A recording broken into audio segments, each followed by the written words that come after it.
این خونه رو به اسم خودش و با دست خودش ساخته.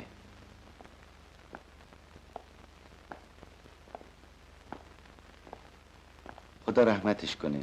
نوروز خان اسم جدم بود که رو من گذاشتن.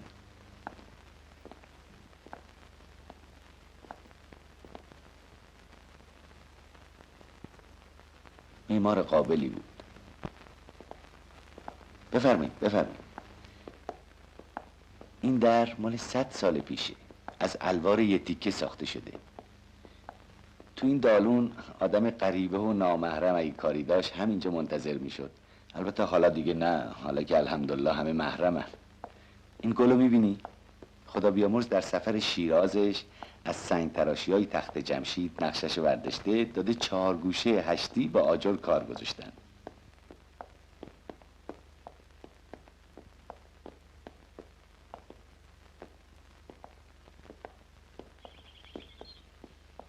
تو این خونه بچگی رو گذروندم. از هر گوشه این خونه 1000 تا خاطره دارم. روی این آجرها اینقدر خط کشیدم، اکر دوکر بازی کردم. اینو بچه ها اینجا چسبوندن. هی میگم وردارین، میگن آقا جون اماله. بفرمایید از این ور.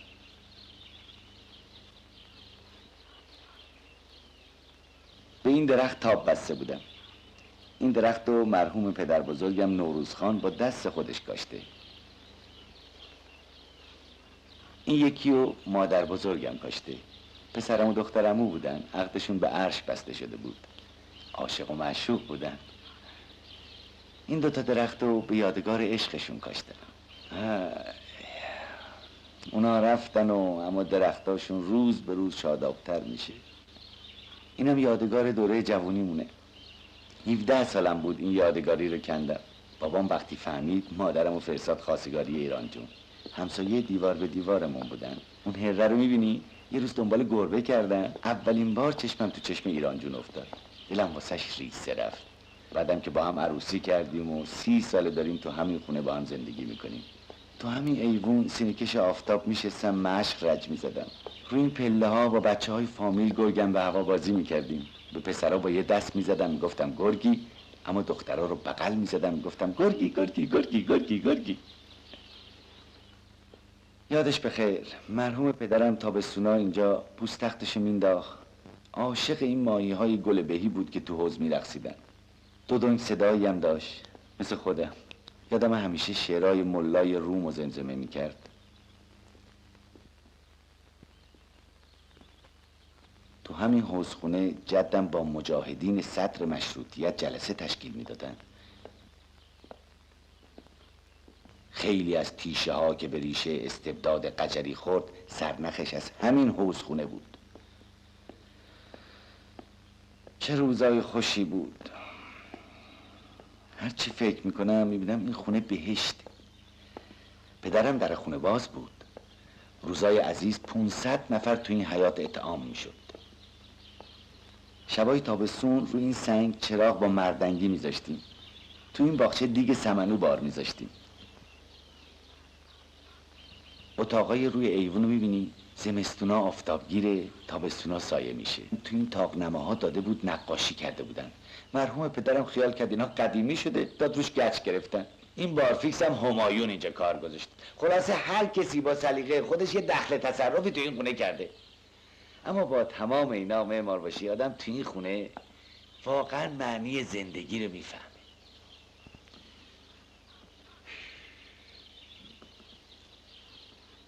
کلنگیه.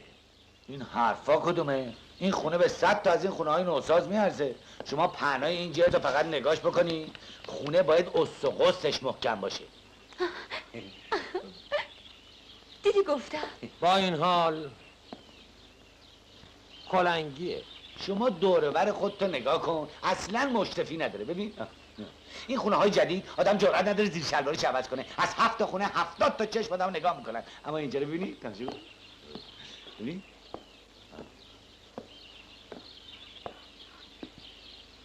اینا درست، ولی این خونه کلنگیه. هی میگه کلنگیه. به خدا اگه 1,000,000 تومن هم بدن این خونه رو حاضر نیستم بفروشم. آقا جونم از اون معمارای کهنه کاره. الان حسابی باباتو نرم کرده. گمون نکن نوروز خان این خونه رو از تخم چشش بیشتر دوست داره. مامان اصلا بابا جونم هرچی کهنه است دوست داره. هرچی من از این چیزای کهنه بدم میاد بابا جونم میپرسته. اصلا بابا جونم کهنه پرسته. میدونی مامان جون، اصولا بقیده من فی الواقع در هر حال اگرم به فرض این که پدرم چطوری بگم اگه خیلی اصرار داشته باشی که ما این تو خونه حرف نزن. معذرت میخوام من خودم درست میکنم. باید دم به دم بابام بدیم و نوروز خانو راضی کنیم همینجا بله رو ازش بگیریم. بفرمایید خواهش می‌کنم. بفرمایید. جناب آقای معمار باشی میفرمایند خونه نوروزخان کلنگیه.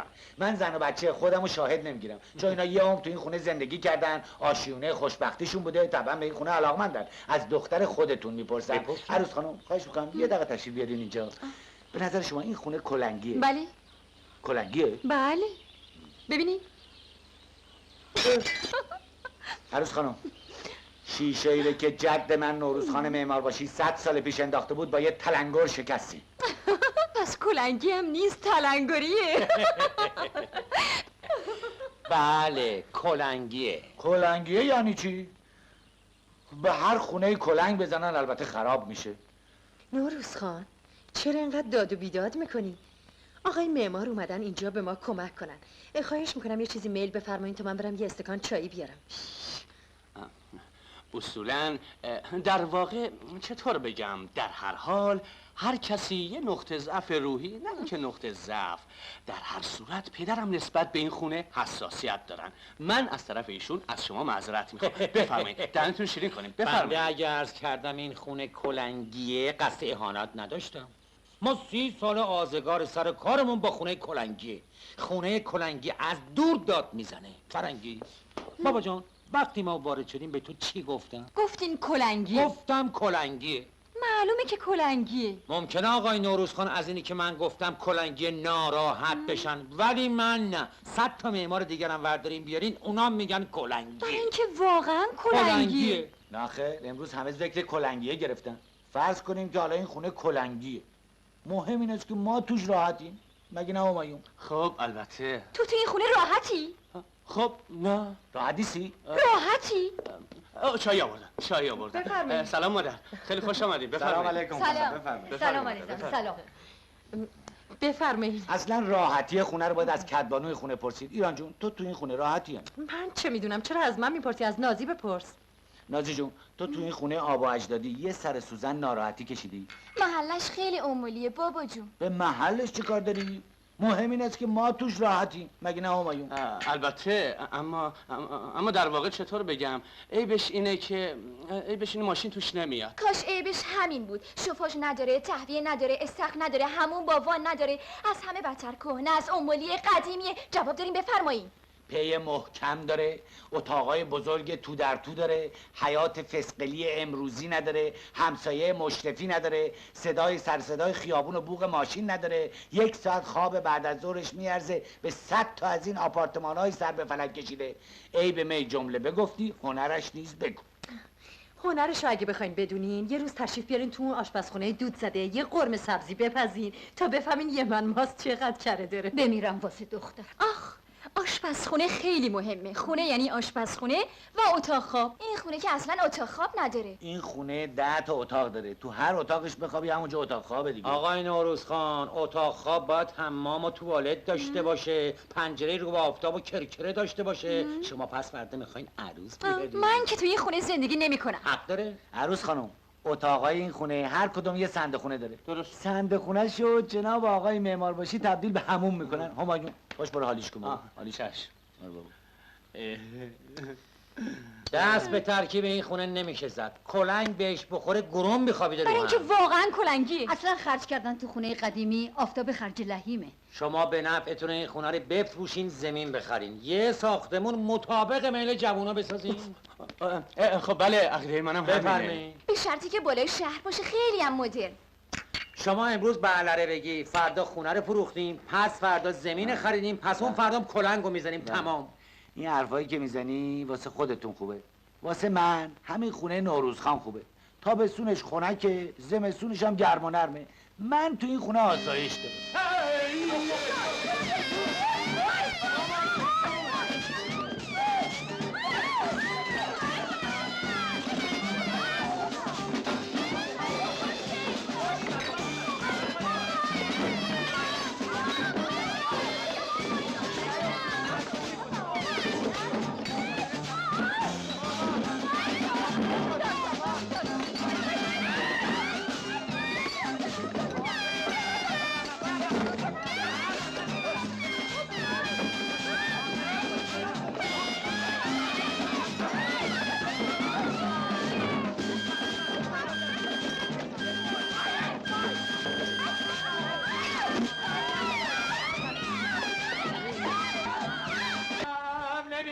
بابا جون نه آقا اجدادی ما نمیفروشن.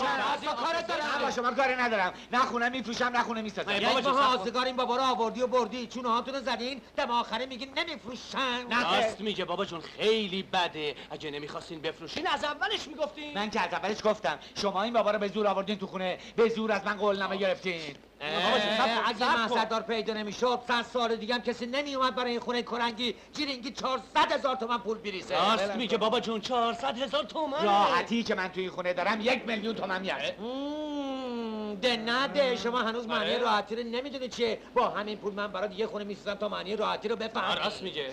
دلم واسه اون حوض خونه‌اش میسوزه والله. حوض خونم برات میسازم. اون گلایی که خودم پیوند زدم، اون درختای میوه. برات پاسیو میسازم که تمام سال گل جلو چشمت باشه. بریم بفرمایید نوروز خان. دفتری بیارین آقا امضا کنن. بفرمایید اونجا. بفرمایید اونجا. بفرمایید بیشه. معمار باشی جانم. اگه دلنگرونم منم هیچ اصراری ندارم و 300,000 تومن داریم میدیم یه خونه کلنگی میخریم. شما به این خونه میگی کلنگی؟ بله، خونه ای که 10 سال پیش از این ساختن کلنگیه. اینه که 100 سال پیش از این ساختن کلنگی نی؟ خونه ای که 10 سال پیش معمارای بساز بفروش ساختن کلنگیه، اما خونه ای که 100 سال پیش مرحوم حاج معمار باشه نوروز خان جد ایشون برای خودش ساخته کلنگی نیست. معذرت بخوام، رو سردرش هم رو کاشی نوشته خانه نوروز خان. بله، یه موقع خوب بوده اما حالا کلنگیه. جرز پای این خونه 2 متر در 2 متر با ملات آهک و سیفیده تخمر رفته بالا. مگه کلنگ بهش کارگر میشه؟ بابا حوصله داری. به جون این یه دونه پسرم که از تخم چشمم من بیشتر دوست دارم، اینو خودم هم نمیدونست. حتما مرحوم پدرت میدونست. نه اونم نمیدونست. 40 سال مو به موی این خونه رو واسه من گفته بود، اما این یکی رو نگفت. شاید اون نمیدونسته، ولی پدر بزرگتون حتما میدونسته. اون خدا بیامرز معمار بوده، اینا جزو اسرار معماریه. من میدونم این خونه چه اسقسی داره. بابا دیوارای حوضخونه تا کمرش نم داره. این از رطوبت حوض پوشه، مغزش مثل کبریت خشکه. من از حیاتش خوشم اومده که مشرفی نداره. حیاتش که خیلی باروحه. اتاقاشو نمیگی؟ همه دلباز و آفتاب. از من نرنجینا. نه بفرمایید. مبادا از من دلگیر بشینا. برای همین محسناتش که شما میخواین بخرین من نمیفروشم. فروشنده نیست. کجا آقای نوروز خان؟ آقا چرا جون. قهر میکنی؟ برادر خب راست میگه بدبخت. خونه تا کمرش نم گرفته کلنگیه. حالا بفرمایید چه ایمیل کنید. بعد آقا جون ما بیانه گرفتیم. بفرمایید. بی زحمت بگین 2 تا چای بیارن دفترم حاضر کنین. شما که نمیخواستی معامله کنی چرا گفتی سند تنظیم کنین؟ باطلش کن آقا جون، من اصلا خریدار این خونه نیستم. منم فروشنده نیستم. بفرمایید این 10,000 تومانی که برای قولنامه دادین. 10,000 تومن نیست و 20,000 تومنه. شما 10,000 تومن دادین. اینها اینجا نوشته. بفرما. اون زیرشم بخون. اگه من تو بزنم 10,000 تومنم رفته. اگه شما تو بزنید 10,000 تومنم باید بذارین روش. شما تو زدی. من که خریدارم، شما میگی نمیفروشم. منم فروشندم. پس مبارک انشالله. بفرمایید مبارک. بفرمایید امضا کنید، سندش حاضره. بیار آقا اون دفتر ببینم. آقا جون پولا رو کن بینم. بذار اینجا بینم داداش. همایون خان بعد این پولا رو بشون بینم. بده من بینم. آها تموم شد. بگی امضا کن بینم. بنویس بینم. ثبت با سند برابر است. معطل نکن برادر دیگه، تموم کن کارو. ثبت با سند. جد بزرگوارم منو ببخش. به مگه داری حکم اعدامتو امضا میکنی؟ قارشو بکن بریم دیگه. تموم شد. مبارکه.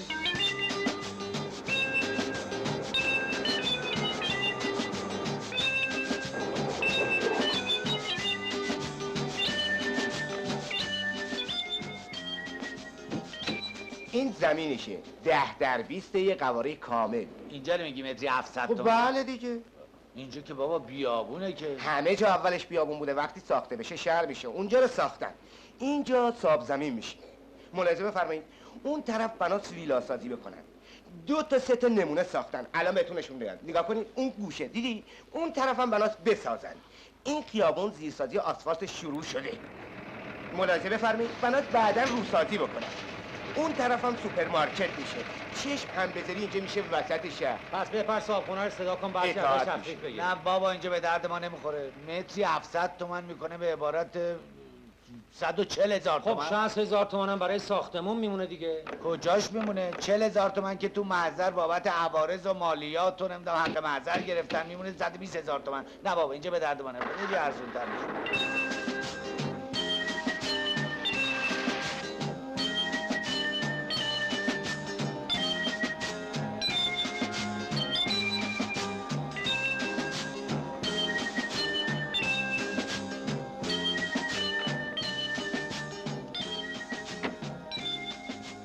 اینجا قطعات 500 متری تفکیکیه با قباله متری 100 تومن.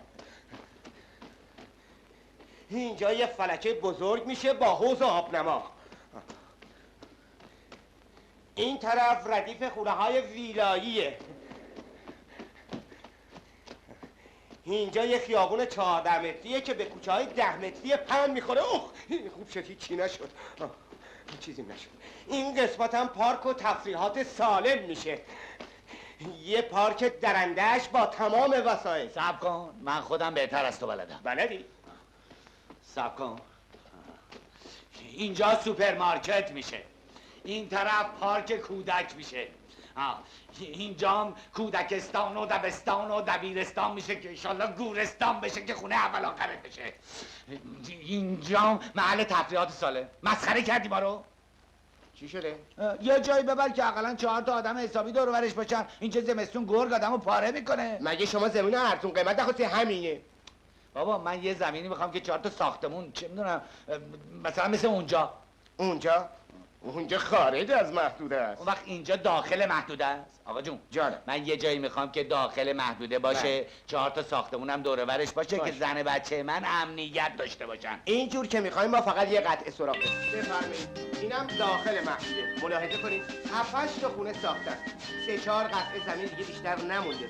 انتخاب کنید. آقا جون یکی انتخاب کن، من از کار زندگی افتادم. به بهترین جا آدم هضم میکنه. نگاه اون چاله برم زندگی کنم. عوضش برای زیرزمین خاک برداری نداری. 7-8 طبقه زیرزمین بسازی خونه میاد کف خیابون. بابا متری 500 تومن باید پول خاکریزی بدم. عوضش اینجا متری 200 تومنه. خب با خاکریزیش همون متری 700 تومن میشه دیگه. نه بابا آخر عمری ما رو تو این چاله چوله ننداز. از چاله خوشم نمیاد. من یه جایی میخوام رو بلندی؟ اینم بلندی. از این بلندتر میخوای باید بری قله قاف زندگی کنی. بالا مگه میشه رفت نگاه کن ببین، نگاه آدم هضم میکنه. چی زمستون بر البته این ناحیه زمین کم پیدا میشه، اعیان نشینه. چند قطعه اون بالا هست بین متری 1200 تا 1800 تومن. اگه براتون مناسبه بریم بالا. اون بالا واسه بز کوهی خوبه. عوضش هوا داره، تابستونش خنکه. خب زمستونش چی؟ میلتونه. ما همه جور زمین نشونتون دادیم، هر کدوم میخواین انتخاب کنید. بابا همون زمین متری 700 تومن اولی باز بهتر. سلام علیکم. قیمت این زمین چند آقا؟ متری 1200 تومن آقا جان. ایشون که فرمودن متری 700. بله اون دیروز بوده، امروز فرق میکنه. اگه برای زمینه بگو الان متری 1200 تومن مشتری پاش دیروز وایساده. خودشون گفتن متری 700 تومن، مگه یادتون رفته؟ نه خیلی یادم نرفته، اون نرخ دیروز بود، امروز 1200 من تومن. نمیفهم این نرخا رو کی تعیین میکنه؟ بنده، شما، ایشون آقا. همین یارو یه ساعت پیش اومد 1000 تومن ندادم، گفتم متری 1100 تومن، الان 1200 تومن. یعنی بعد یه ساعت شده 1200 تومن، یعنی ساعتی 100 تومن رفته روش. بله بله قیمت زمین ساعتی میره بالا آقا جان، ساعتی میره بالا. حالا چیکار میخوای بکنی؟ نمیدونم والا نمیدونم. به نظرم بهتره برم همون خونه خودم رو بخرم. 400,000 تومن. اشتباه میفرمایین، 300,000 تومنه. نه جون شما 400,000 تومن. پریروز معامله کردیم 300,000 تومن. اون پیروز بود، 2 روز ازش گذشته. 2 روزه 100,000 تومن رفته روش؟ قیمت خونه روز به روز ترقی میکنه. من نمیفهمم والا. خونه روز به روز ترقی میکنه، زمین ساعتی میره بالا. پس تکلیف اون بنده بیچاره خدایی که میخواد یه آشونه و زن بچهش فراهم بکنه آقا چیه؟ همش تقصیر شماست.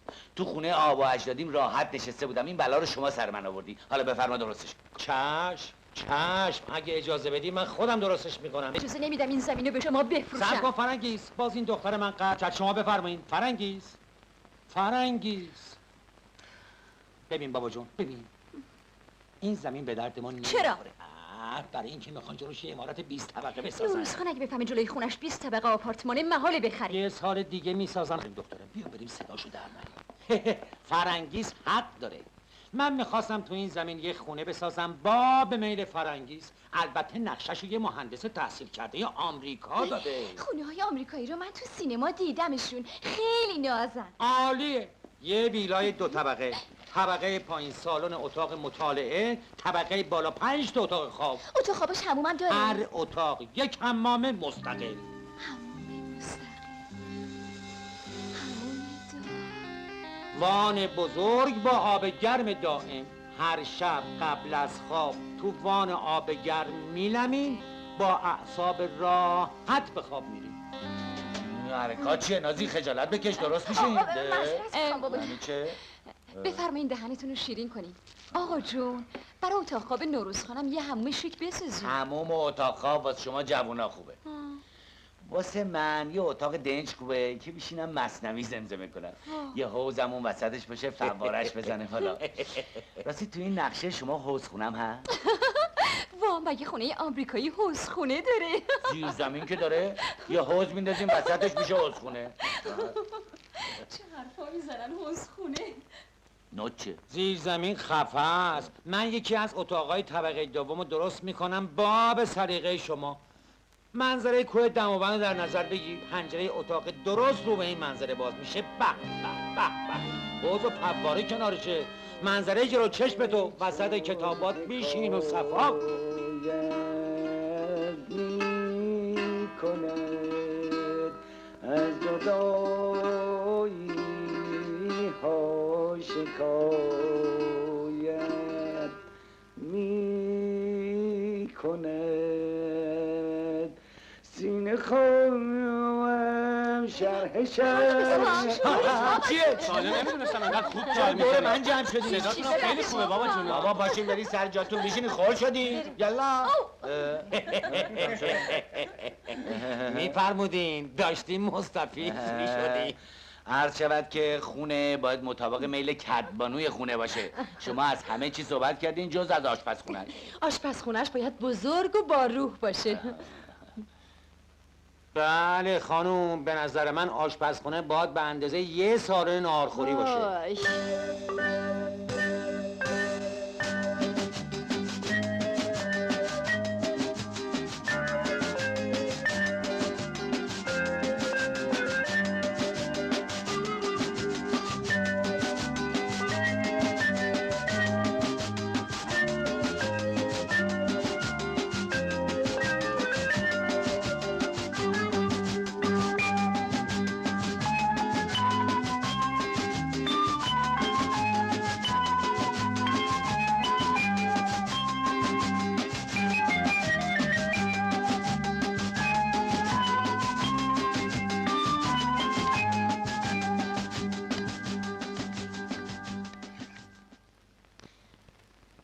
آقای معمار، این خونه کی تموم میشه؟ کلام نیکویی گفتین. بنده این خونه رو 5 ماهه تحویلتون میدم. جناب آقای معمار، ما تعهد کردیم از 3 ماه هر چی دیرتر تخلیه کنیم روزی 50 تومن گرایش بدیم. کی برادر به این تعهدات عمل کرده؟ نه من به قولم وفا میکنم. خیلی خوب، شما پول بریزین 3 ماهه. آقا جون، اینا که مشتری غریبه نیستن، شما اینجوری قول میدین. من قولم قوله، غریبه و خودی هم نمیشناسم. اگه ایشون سختگیری نکنن همه چی درست میشه.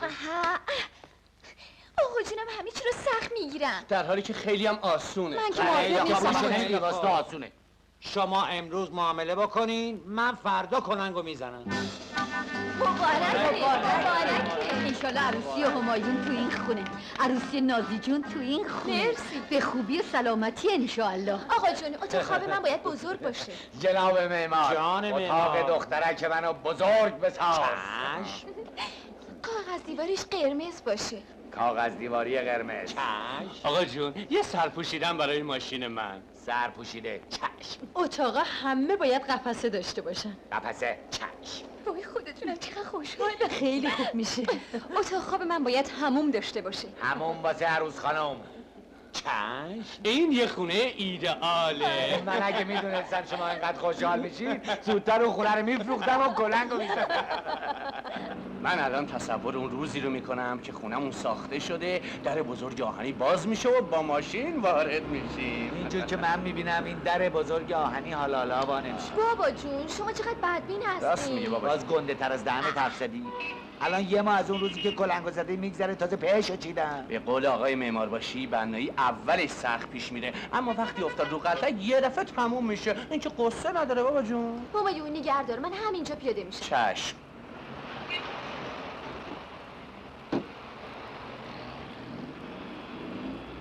ببینم تو که شنبه ها کلاس نداشتی. با بچه ها قرار گذاشتیم درس حاضر کنیم. آزور تنها نری خونه ها خیلی با خوب هم میریم. خداحافظ.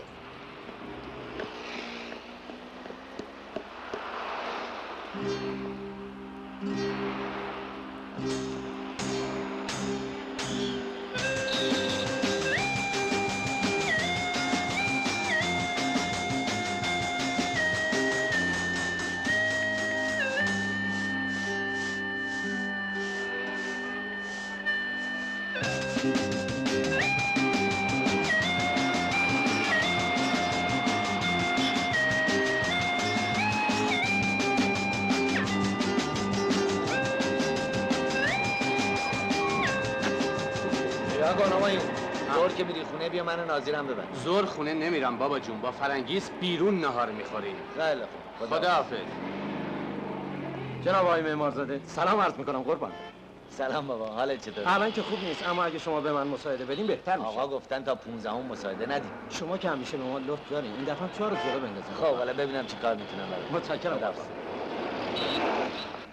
آقای رخصتی جان. این زمینای بالای کرج رو تقسیم کردن میفروشن متری 50 تومن، اما سال دیگه میشه متری 200 تومن. من زمین متری یه ایشه دیدم که حالا شده متری 2000 تومن. ما همیشه ضرر بی پولی رو میدیم. بنده اگه شده پول قرض کنم و باید یه قطعه از این زمینا رو بخرم. کی پول داره که قرض بده؟ نوروز خان خوش به حاله. خونه‌شو 300,000 تومن فروخته. سلام عرض میکنم قربان. سلام علیکم آقای فرصتی. امروز دیر تشریف آوردید. سلام عرض میکنم. ما دلواپس شدیم. این یه دقیقه خواهش میکنم خجالت هم میدید آقا. اختیار دارین. اجازه بدین. اینو بذارین زیرتون تا شما امروز چرا انقدر تعارفی شدید آقای فرصتی؟ برای اینکه دوستتون دارم قربان. میدونین چرا آقای رخصتی؟ میدونم. برای اینکه تو این دنیای وانفسا این آقای نوروزخان بیریا به هم نوعش کمک میکنه بدون اینکه انتظار تلافی داشته باشه. این اخلاقو من از مرحوم نوروزخان معمارباشی جد بزرگوارم به ارث بردم. خدا بیامرز همیشه میگفت تا توانید نور به به دست قبرش آور. بباره. حقا که نوه یک همچه مرد بزرگی هستی. امروز از هر کی قرض بخوای میگه ندارم، ولی آقای رخصتی این مرد اینطور نیست. برای اینکه من معتقدم آدم وقتی میتونه باید به اطرافیانش کمک کنه بله. که اگه یه وقتم احتیاج داشت بتونه به اینا تکیه بکنه. بله. مثلا من الان تو کار ساختمون افتادم. بله. احتیاج به پول دارم. خب امیدم به شما دوستان دیگه. بله. اگه نفری 10,000 تومن به من کمک کنین خب کار من بالاخره بله، راه میفته. بله. متوجه هستین آقای فرصتی؟ والا بنده بعد این پرونده رو تا یه ساعت دیگه رد کنم با آقای رئیس. بهتره در این مورد با آقای رخصتی صحبت بفرمایید. بنده در مدت این 30 سال خدمت فقط تونستم 5000 تومن پول کنار بذارم که اگر مردم و عمرمو دادم به شما خرج کفن و دفنم بکنم با شما. میخواستم راجع به تقاضاتون صحبت کنم. من هنوز نیومده میخوای بری؟ تو بنا بود به مکاتبات خارجیمون رسیدگی کنی. باشه فردا بهتون قول میدم تا فردا زمین هنوز دور خودش میچرخه. بابایی ملاحظه میفرمایید 5 سال فرستادمش لندن یه عللی تللی کرده 6 ماه دست از پا دراستر برگشته. عوض اینکه باری از دوش من برداره شب و روز دنبال دختراست. بفرمایید. امان از دخترای این دوره و زمونه. یه وقتی پسرها دنبال دخترها میافتادن حالا دخترها دنبال پسرها میافتن. مثل اینکه پدر مادر بالا سر این دخترا نیست. نخیر غیرت‌ها به باد رفته. یعنی همه خانواده‌ها اینطور نیستن ها. مثلا نازی ما ماشاءالله دختر دم وقته، اسم مرد که جلوش میری تا گوشش سرخ میشه. اما اینم همینجور پسر سر به زیریه.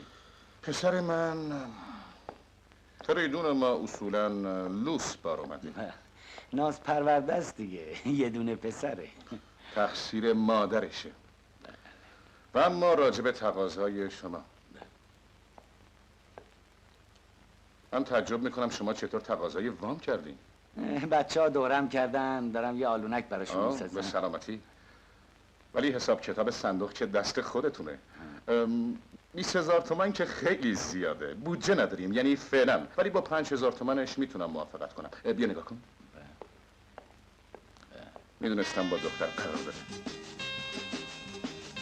خب بیا سوار شد. امروز با دست پر اومدم. برام چی آوردی؟ قشنگترین حرفای دنیا. میخوام برم پیش بابا. حالا تا آخر وقت خیلی مونده. میشه رفت تا جهنم و برگشت. تا بهش نمیشه؟ میشه ولی پیدا نمیشه. شاعر کوچولو تو کی میخوای دست از این خلگیریات برداری؟ وقتی که تو دیگه دستمو پس نزنی. بیا بریم. نه. وقتی لبات میگه نه، چشمات میگه آره. حتما. حتما؟ نه. چشم دروغ میگه. چشم هیچ وقت دروغ نمیگه.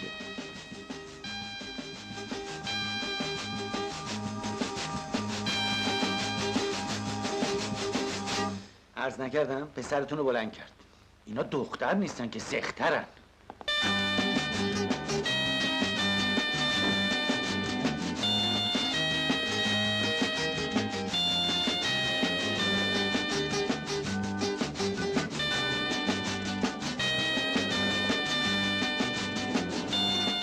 نوروز خان میدونه؟ همه میدونن جز نوروز خان.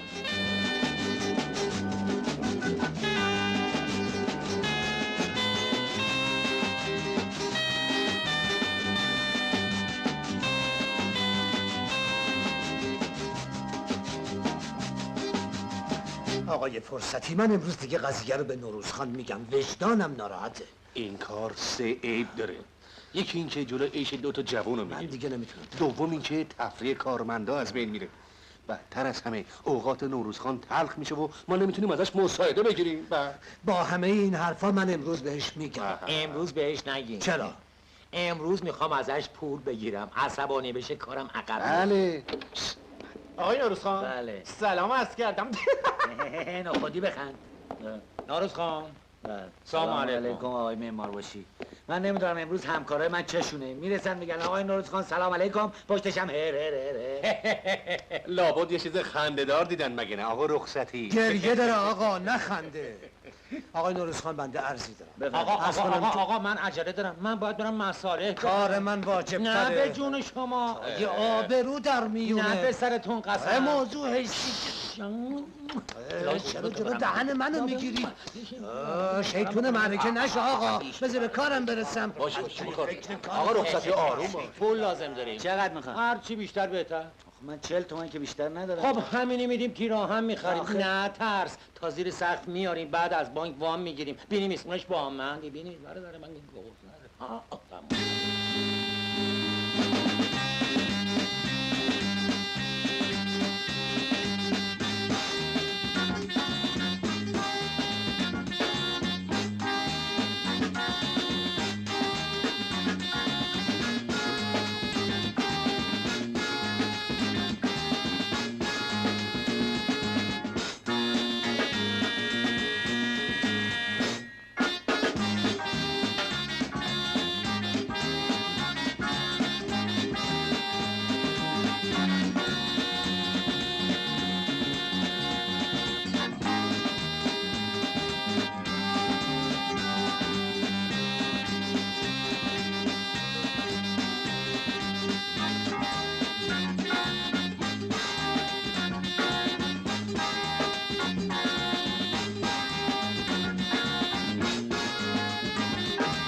آقای نوروز خان باز که اینجام غلطه که آقای معمارزاده پس این بیلان چی شد؟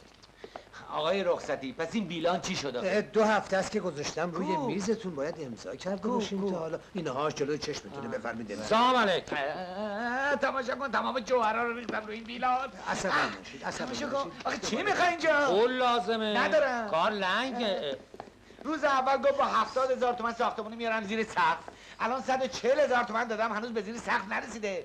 آقای معمار باشی دریغ از یک شاهی. همش 5 تومن دیگه میخواد تا برسه زیر سقف، بقیه‌شو از بانک میگیری دیگه. چی میگه از بانک میگیری؟ مثل که بانک مفتی میده. من بیچاره باید قسط اصل و فرعشو بدم. قصه نخورین آقای نوروز خان، از قدیم گفتن پول عروسی و خونه رو خدا میرسه. فعلا که خدا داره جون منو به لبم میرسه. آقا رخصتی یه دقیقه بیا، یه دقیقه بیا دیگه بیا جون.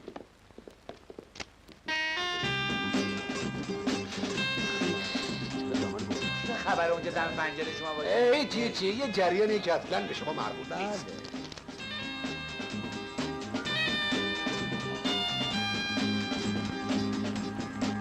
بابا 10 تا تک تومنی تو حسابمه چی رو بردارم بنویسم؟ تاریخ دار بنویس، من خوردش میکنم. چک بی محل بنویسم؟ من همچی کارا نمیکنم. بی محل که نیست، یه ماه دیگه از بانک میگیری میریزی به حساب. این چک رو خودت بنویس، یه ماه دیگه بهت میدم بریز به حسابت. این قلم و کاغذ کجا گذاشتی؟ اون چک کو درش بیار، درش بیار. بده من این چکو، بگی برای من بنویس نترس، بنویس. کشتی منو بنویس. بابا من چک بی محل تا الان ننوشتم. اومدی خجالت هم نمیکشه. جان چه عشقی میکنم. جان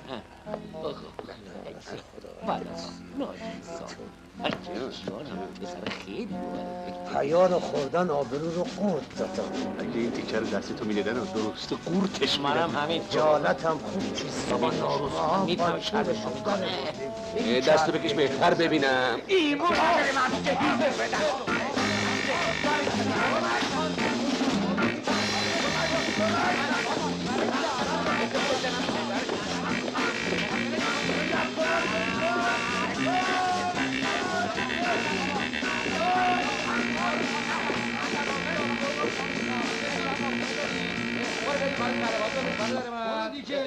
آقای ناجی تکلیف این قضیه همین امروز باید روشن بشه. تکلیف روشنه.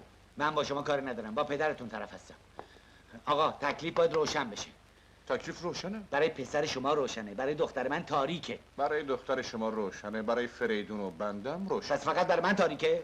بله، دختر پسر جوونن، همدیگه رو دوست دارن، با هم معاشرت میکنن. این خیلی روشنه. بعدم دلشو میزنه ولش میکنه، اون وقت تاریک میشه. چرا؟ اون میره زن میگیره، اونم میره شوهر میکنه. پسر شما میره زن میگیره، اما برای دختر من شوهر پیدا نمیشه. بنابراین برای شما و پسرتون روشنه، اما برای بنده حقیر و دختر بدبختم تاریک. آقا من از معاشرت با دختر شما لذت میبرم. دیدن این دختر برای من مثل دیدن بهشت و موعوده برای شما. یکی شدن دو موجود گناهه؟ نخیر ثوابه. کبابش هم دختر بدبخت منه. دختر شما هم همینی میگه، اونم لذت میبره. دختر من غلط میکنه. من اجازه نمیدم به نازی توهین کنید. باری کنار به دختر من دست نزن. آقا جو خواهش چطور نمیگه بزنم؟ خواهش میکنم اعصابتون رو کنترل کنید. خواهش میکنم بریم بشینیم. حیف که پسر این پدر هستی. متاسفانه پدرتون از قلبش همیشه به عنوان یه دستگاه تنظیم کننده گردش خون استفاده کرده. بس کن خواهش میکنم. قربون شما که همیشه از قلبتون به عنوان کاروانسرا استفاده کردین. بله قربان. چای برداری. چشم. من حال شما رو میفهمم، اما احساسات این جوونا رو هم درک میکنم. دنیا عوض شده، ما هم باید با جوونا تفاهم بیشتری داشته باشیم. هیچ کجای دنیا دو نفر به خاطر اینکه عاشق همدیگر محاکمه نمیکنن آقای عزیز. شما نمیتونید به دخترتون بگید با دیوارای اتاقش معاشرت کنه. خواه ناخواه دست یک نفر رو میگیره و به نظر من این نهایت سلامته. هر کس از واقعیت وجودش شرم کنه مریضه. خب اگه یه گندی بالا اومد چی؟ چرا اسمش میذارین گند؟ پس بذارم قند؟ عسل. بگید نابترین غزل. لابد خودتونم ماه عسل داشتید. ماه عسل منم میدونم، اون بعد از ازدواجه. برین کنار. چی میشه؟ برین کنار. به طور کلی باید اعتراف کنم حق با شماست. من خودم با شما هم عقیدم، اما فکر نمی‌کنین اگه پسر و دختر قبل از ازدواج از هر جهت هم دیگر رو بشناسن پیوند زناشویشون محکم‌تر میشه؟ بشناسن اما نه دیگه از هر جهت. زندگی لگد کردن پای کبر نیست که بشه با یه پوزش ازش رد شد. به اعتقاد من دخترها همسر و هم نفس آیندهشون رو باید از هر جهت آزمایش کنن. یاد اون روزا به خیر که زن با چادر سیاه میرفت خونه شوهر با کفن سفید میومد بیرون. فقط یادش بخیر دنیا به عقب بر نمیگرده. دوره ما زن و شوهر اول دفعه تو هجده هم دیگر میدیدن. شاید هم برای همین بود که 4 تا زن میگرفتن تا یکیش مطابق میلشون در بیاد. ما یک کفش میخوایم بخریم به 10 تا مغازه سر میزنیم، 20 جور کفش رو انتخاب میکنیم تا یکیش رو انتخاب میکنیم. کاملا درسته. کفشی که ازش فقط 3 ماه استفاده میکنیم باید قشنگ باشه، راحت باشه، تنگ نباشه. گوشه 10 تا کفش نکنیم کفش مورد نظرمون رو پیدا نمیکنیم که نمیکنیم. آقا مگه دختر من کفشه که شما پاتونو لا.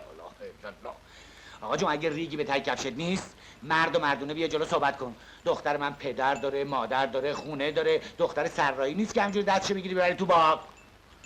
اون چی که مسلمه پسر من و دختر شما به هم علاقه دارن. ممکن این علاقه به ازدواج ختم بشه. بذارین سیر طبیعیشو طی بکنن. اول عقد کنن بعد سیر طبیعیشو طی کنه. اگه فریدون مایل باشه من حرفی ندارم. خیلی خوب. اگه حتی یه روز با آخر دنیا باقی مونده باشه میخوام اون روز با نازی باشه. آقا جون من نمیفهم تو چرا شعر میگی؟ بالاخره باشه یا نباشه؟ اوکی. که چیه؟ همین الان. نوروز خان اوکی به اینی موافقم. برو بیرون. تو چرا گوش وایسادی؟ چه خبره؟ بریم.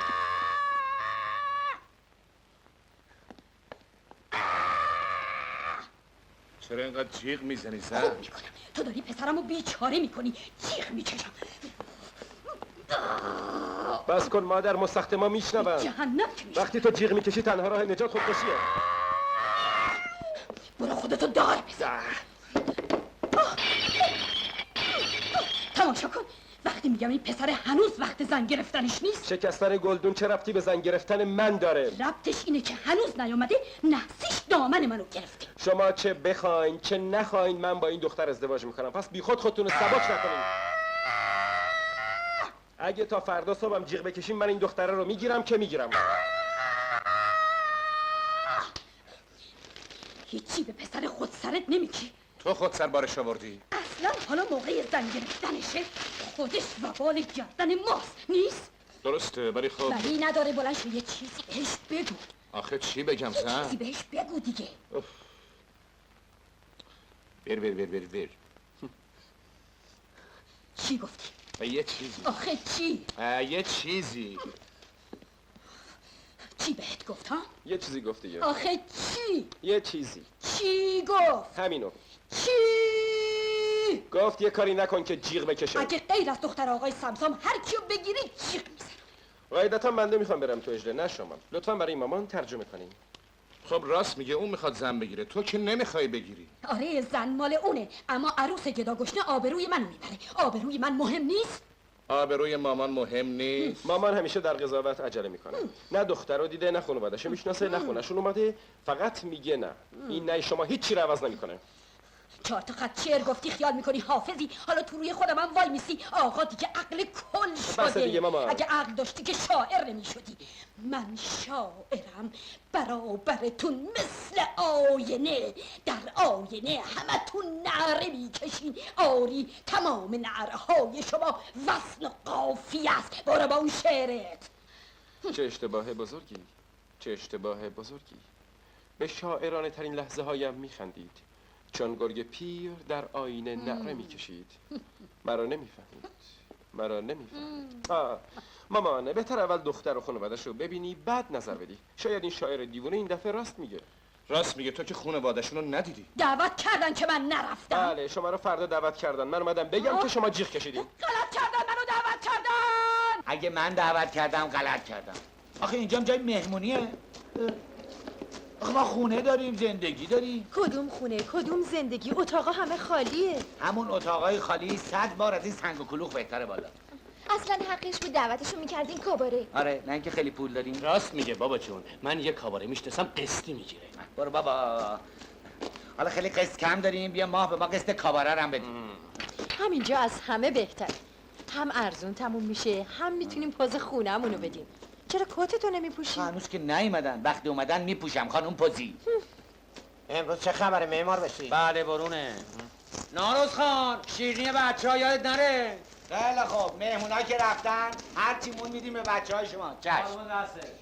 تو رو خدای معمار رو دست به سرش کن.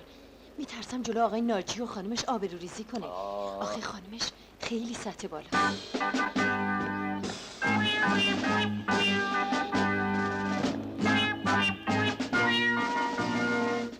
سلام.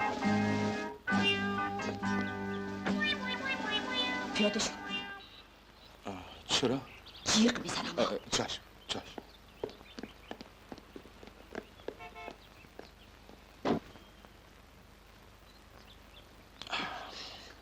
میخوای آبروی منو ببری؟ نه میخواستم خودتو ببرم.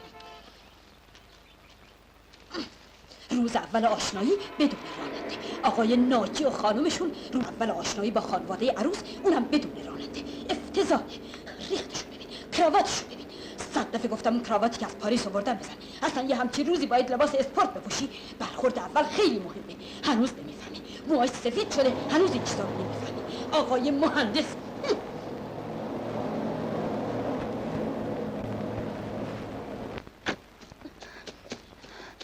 چرا اینقدر دیر کردی؟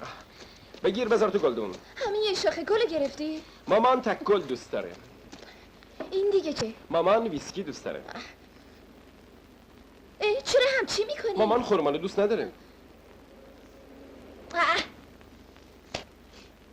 ای با خاک به سرم، چرا خرمالوها رو دور میریزی فریدون خان؟ میگه مامانش خرمالو دوست نداره. نوکر چی شد؟ ها؟ پیش خدمت هتل ساعتی 40 تومن میخواد، 3 ساعتم کمتر نمیاد. خاک بر سرم، چه آبروریزی شده. ببین یه کار دست تو سپردم و بی ارزه. مگه شما پیش خدمت نمیخواید؟ من از چوب پیش خدمت میتراشم. گوش کن همایون، برو به نوروز خان بگو تا مهمونا نیومدن این معماره رو دکش کن. این کدش هم بهش بده بپوشه. زود باش. بدو. اگه 2000 تومن دیگه جور کنی میتونیم با این پول در این قضیه یک شایی. بابا جون، مامان گفت اینو بپوشی. بیا. چی؟ چی میگه؟ من نمیفهمم. من فهمیدم. پول داره. چیه؟ ها؟ معماره رو. چی میگی؟ کلا چیه؟ بیا اینجا. چیه؟ بابا این معمار رو دکش کن بره، آبرومونو میبره ها. ببین باید خیلی مؤدب باشی. فهمیدی؟ سینی چای رو اینطوری دستت میگیری. فهمیدی؟ اولم تعظیم میکنی. بعدش هم اول چای رو به خانما تعارف میکنی. آفرین پسر خوب. حالا برو ببینم. برو ببینم چیکار میکنی. شما اگه کار دارین میتونین تشریف ببرین ها. میتونین تشریف ببرین. کار که دارم، اتفاقا خیلی هم واجبه، اما فامیل به درد یه همچی وقتا میخوره دیگه. منت سرتون نمیذارم، میمون. آقای معمار، ما مزاحم شما نمیشیم. اینطور که معلومه اینا ممکنه تا یه ساعت دیگه هم پیداشون نشه. بلکه هم 2 ساعت. بفرمایید. هر جور میل شماست، فقط باعث گله نشه ها. اختیار دارین آقا. فریدون خان، بابا چه خبره؟ فریدون خان، این موزیک رو یخته کمش کن، بابا گوش آدم کر میشه. مامان موزیک دوست داره. امروز هر کاری میکنم به خاطر مامان فریه. هر چی مامانش دوست داره باید فراهم کنه. اومدن.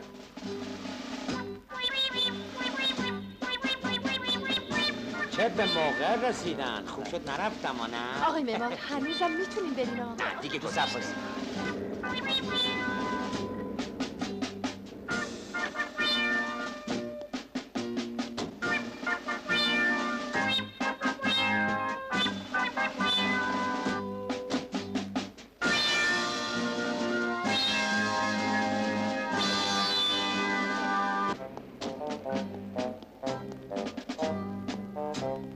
خب من که میتونم همایون برادر نازی،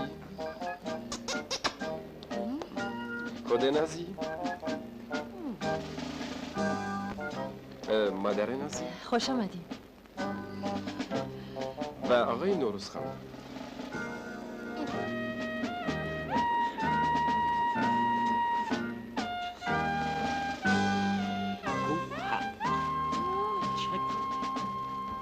بفرمایید. خیلی ببخشید که اینجا از شما پذیرایی میکنیم. همش تقصیر نوروزخانه. هر چی گفتم ما خونه داریم، زندگی داریم، میگه نه الا و للا که باید از مهمونای عزیزمون سر ساختمون پذیرایی کنیم. حالا انشالله ساختمون که تموم شد اون وقت باید پذیرایی مفصلی بکنیم. طبقه پایین یه سالن بزرگ ساختیم برای پذیرایی. اتاق خواب بفرمایید خواهش میکنم. طبقه دومه 5 تا اتاق خواب. البته هر کدومش یه حمام جداگانه داره. همه بیریا هستن دیگه چه کنیم؟ ما که نمیخوایم پوز بدیم. بله. آرچیتکتتون کیه؟ بنده؟ سلام عرض کردم، شما متوجه نشدین. چاکرتون کریم آقای خوشخلق معمار. ما مثل شما تازه با این خانواده آشنا شدیم. منتها شما مادر دومادشونین، من پدر عروسشونم. مادر دوماد انبونه باد. البته تقصیر ایران خانمه که ما رو به هم معرفی نکردن. بله دخترشون لیسانسی است. با همایون جون ما تو یه اداره کار میکنن. بله همینطوره. البته آقای معمار باشی تو کار خودشون خبره هستن. به جون شما، به جون یه دونه دخترم تا حالا 50 تا آپارتمان ساختم. در کدوم ناحیه؟ سرسبی؟ سرسبی؟ آره، پر جمعیت ترین ناحیه پاتخت. اگه بگین یکی از این ساختمونای من چیکه کرده یا پیش تکون خورده ابدا. شما چای مرسی میل ندارم. این مهندسای تازه به دورون رسیده خونه هایی میسازن که سر 2 روز چای مستراش گلاب به روتون پر میشه. گلاب به روتون پر میشه. اینا این کاره نیستن. بساز و بفروش نیستن. باید بکنم برای دنبال کار دیگه. یه دقیقه بیا. الان حرفم تموم بشه چشم. میترسم نسبت به سرکار علیه خانم بی حرمتی بشه. خونه میسازم برای فاضلابش لوله 7 میذارم. خانواده 8 نفری گلاب به روتون، روم به دیفار بی ادبی میشه. روزی یه دفعه هم بخوام برن دستشویی خب گلوگاه چاگیر میکنه. حالا وای به موقعی که این خانواده 8 نفری مسمومیت غذایی پیدا کنن خلق میزنه بالا. این مجون مهربونیه. مامان همیشه به من میگه شاعر دیوونه، اما هیچ وقت دست من رد نمیکنه. خواهش میکنم بفرمایید. مامان بفرمایید. نمیخوام. خواهش میکنم. مامان جیغ میزنم ها. شما هیچی میل نکردین خانم؟ نه اصرار نکنید. اصغر برو یه چند تا چای ورد بیا. رو چشمم قربان. معمار اینا رو رد کن برن آخه. یه چیزی میل کنیم. برین سر کارتون. مگه اینجا سیم نماست؟ با تو هم پسر عوض این که واسطی بر نگاه میکنی روی اون سیمانه یه خود آب بریز ترک نخوره. مرد شو قیافه چک تیکته ببره اون برم بریز. جونم مرد مرده. اون شیر آب واکن بله. باشه.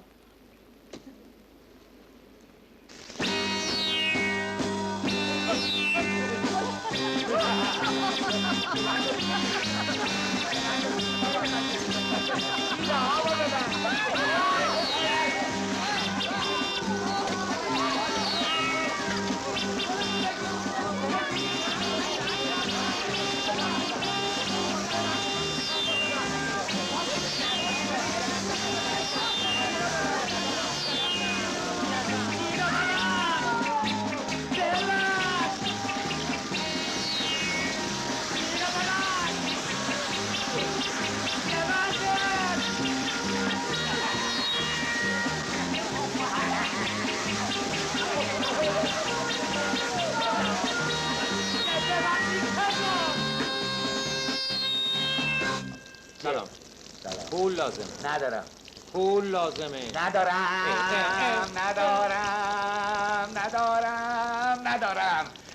معذرت میخوام. سلام. ایبا چرا نمیفرمایین تو؟ اینجا منزل خودتونه. منزل خودمونه ولی اختیاردارش نیستم. الان 10 روزه از موعد تخلیه. شما حق دارین آقا. والا به خدا ما سر این ساختمون جونمون به لبمون رسیده. همش تقصیر این معمار باشیه که هی کارو کش میده. پدر آمرزیده وقتی پول نباشه کار میخوابه دیگه. تقصیر این نوروزخانه که به موقع پول نمیرسونه. من که هرچی پول داشتم دادم. اساسیه خونم هم فروختم، مساله خریدم. دیدم تا اسکناس چاپ کنم که هر کی خونه میسازه باید فکر خرجش هم باشه. معمارم باید بدونه که ساختمون چقدر خرجش میشه. روز اول گفتی 200,000 تومان، تا حالا 350,000 تومان دادم، هنوز به نازکاری نرسیده. تقصیر من چیه که مساله گرون شده؟ ببین این آخرین پولیه که تو کیف من باقی مونده، 500 تومن دیگه هم ندارم ها.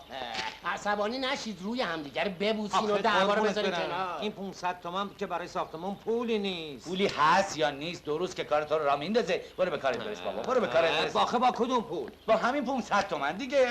کدوم 500 تومن؟ از یه طرف میگیره از یه طرف میذاره زیرش. شما ندیدی؟ چرا اینجاست؟ من بابت طلبم ورش داشتم. شما برداشتین؟ هر یه روزی که از موعد اجاره بگذره 50 تومن باید کرایه بدید. 10 روز گذشته میشه کدام 500 تومن؟ چرا پرت؟ خود تو معذر تعهد دادی، امضا دادی، حالا میخوای بزنی زیرش؟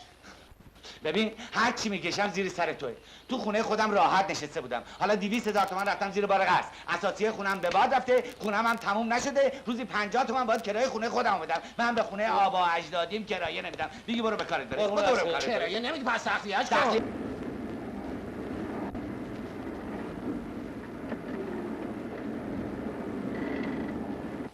زود باشین الان صاحبخونه با اساسیه‌اش میاد. بدو. به ما چه کلام میاد؟ شما 3 ماه کرایه پیش از ما گرفتید. فعلا برو، بعدن یه ترتیب واسهتون میدم. بدو قربون قدرت برم الهی. بدو جانم. حالا ما امشب کجا بخوابیم کریم آقا؟ امشب رو یه جوری سر کنیم من تا فردا براتون جا پیدا میکنم. اوا پس من چی؟ تو بیا خونه خودم.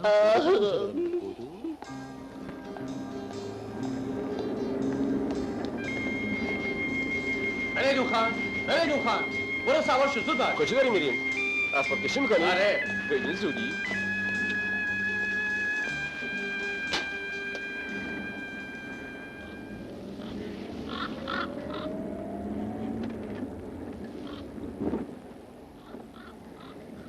اگه شماها اتاق نمیخواین بچه‌ها، من یه ساختمان دیگه نیمه کاره امروز میدم در پنجره یه اتاقش بزنن که شما فردا بتونن اسباب کشی کنین. متوجه شدین؟ 1000 تومن کرایه 3 ماه پیش دادیم، رد کن بیا. نه بابا جون، اون ساختمون تا 3 سال دیگه هم تمام نمیشه. برو بینم، برو با میل دیوار حرکت کن، برو یالا بینم، بدو خدا نگهدارت.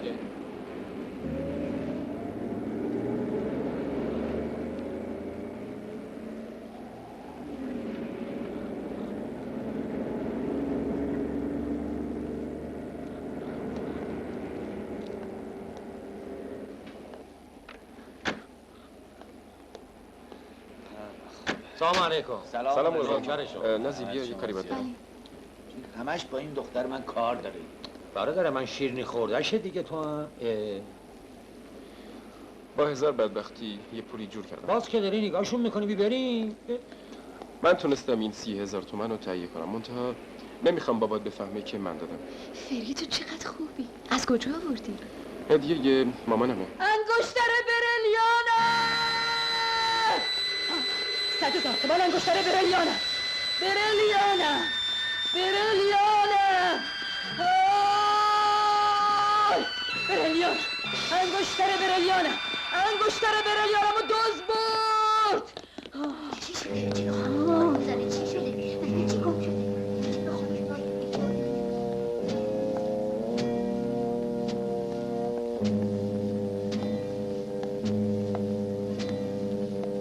به صف زود.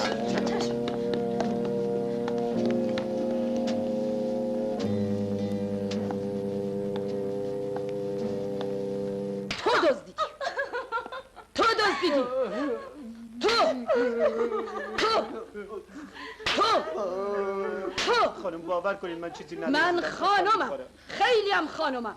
ساکت. 100,000 تومن برای من مهم نیست، اما تو خونه من نباید دزد باشه. من خیلی خانمم، تو همیشه چای میدزدی. باید بدونی که من خیلی خانمم، تو همیشه قند میدزدی. تو بنزین ماشین دزدیدی. تو یک دفعه سوزن نخ دزدیدی. من دزدیدم خانم. تو از باغچه گل چیدی. تو میدونی من کیم؟ شما خانومی. نه خیر، من خیلی خانمم. تو چوسفیل دزدیدی. میدونی انگشتر برلیانمو دزدیدم. نه اونا ندزدیدم، من برداشتمش. بده به من. فروختمش. ماما من این لباسو کجا آویزون کنم؟ چه میدونم، گل اون میخ. نه خیر، اون میخ مال منه. این میخ مال همه است. دیدی؟ من نگفتم اون میخ مال منه. خیلی خوب بیا، مال تو. مثل که نوبرش آورده. این لباسم خاکی شد، نگاهش کن تو رو خدا. ببین چی کار کردی؟ چیکار کردم؟ تازه لباس خودم چی؟ لباس خودت به در. بسته دیگه، شما هم وقت گیر آوردین. هزار جور بدبختی داریم. از تو 8 اتاق اومدیم توی اتاق خشک و خالی. همینجا باید بپزیم، همینجا باید بخوریم، همینجا باید بخوابیم. اون وقت شما سر یه میخ دارین دعوا میکنین. اوقات تلخی نکنیم بابا، مگه میخ نمیخوای؟ بیا اینم یه میخ دیگه بیا. آخه یه دونه میخ به چه دردی میخوره؟ چه دردی رو دوا میکنه؟ من نمیفهمم. چند تا میخ میخوام. خیلی خب بابا، بیا اینم یه میخ دیگه. بابا خفم کردین بس که راجع به میخ حرف زدین.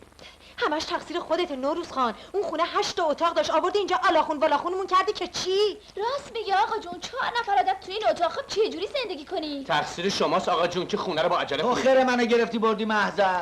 آخه یه مرد عاقل و پخته مگه عقلش رو میده دست یه جوون خام؟ شب و روز به من قور میزدی که بچه‌ها خونه مدرن میخوان. بابا من زن به قول تو ناقص العقل یه چیزی گفتم، تو چرا قبول کردی؟ تو عمرت یه حرف حسابی زدی، اونم همینه. چی میخوان اینجا؟ مگه اینجا سینماست؟ واقعا خدا رو شکر امروز اعصابم راحته. این گرفتاری مالیم که حل شد، مثل اینکه یه کوه از رو گردن برداشتم. بفرمایید. الحمدلله. مرسی. اصلا خودم نفهمیدم چجوری حل شد. دخترم 30,000 تومن کمک کرد. از کجا جور کرد؟ قرض الحسنه آقای فرصتی، قرض الحسنه. هنوز آدم خوب پیدا میشه. میگه کو به کو نمیرسه اما آدم به آدم میرسه. این آدمای خوب کجان که به ما هم یه کمکی بکنن؟ به موقعش میرسه. همین کار خدا. آقای فرصتی، کسی که با خدا باشه هیچ وقت در نمیاد. بله. 6 ماه حقوق بازنشستگی ما پیش فروش کردم 5,000 تومن. نوش جونش، کار منو راه انداخت. بذار 1000 تومنش همون بخوره. این 35 تومن هنوز تا 80 تومن خیلی مونده. ماشین همایونم 10,000 تومن قیمت کردن. همین روزا قراره معامله بکنه. 10,000 تومن هم آقای رئیس قول دادن به من کمک کنن که از سال دیگه ماه به ماه قسطی از حقوقم برداشت بکنم. این یکی دیگه من باور نمیکنم. چند دقیقه دیگه باور میکنی؟ قرار ساعت 11 صدام کنی. تا 80 تومن هنوز 15 تومن دیگه کم داری. اونی که اون بالا نشسته خودش همه چی رو جور میکنه. بله. پریشب از فکر خیال این خونه و بی پولی خوابم نمیبرد. پا شدم رفتم رو پشت بوم، این کاسه آسمون رو نگاه کردم، اشک تو چشم پر شد. گفتم خدایا یه غلطی کردم توش موندم. تو هیچ وقت نذاشتی نوروز خان در بمونه. این دفعه به خودت واگذار میکنم. 2 روز طول نکشید همه کارا جور شد. خدا گر ز حکمت ببندد دری ز رحمت گشاید در دیگری.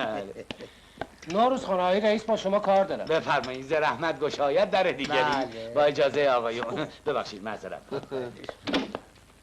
چطور این در رحمت به روی ما باز نمیشه؟ از حق نباید گذشت. نوروز خان با جون و دل کار میکنه. مگه من و تو کم جون میکنیم از جای دیگه آب میخوره؟ حالا باید دید از کجا آب میخوره. از همون چشمه که پسر آقای رئیس آب میخوره.